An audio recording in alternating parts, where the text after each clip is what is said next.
कार्तिक मासी तुलसी लगाईला चौका पुराईला चौका पुराईला हो।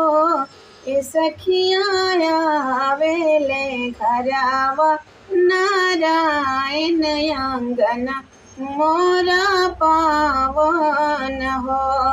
ए सखिया आवेले घरावा नारायण अंगना मोरा पावन हो।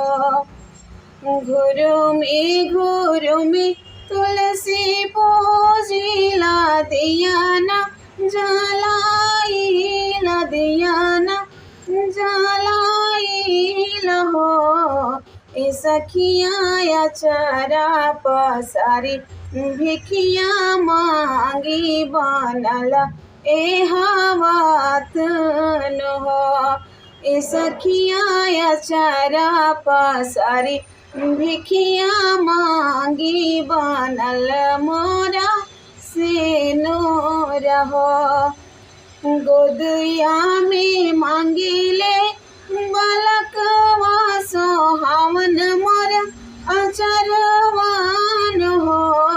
ए सखिया मांगिला अवध सिंहोरावा सिंहोरा भरल सिंदूर हो।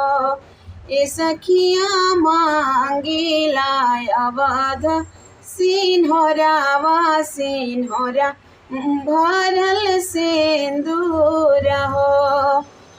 अनाधन मांगिले बखरिया त भरे मोरे कोठरियान हो। ए सखिया आवेले घरावा नारायण अंगना मोरा पावन हो। ए सखिया आवेले घरावा नारायण अंगना मोरा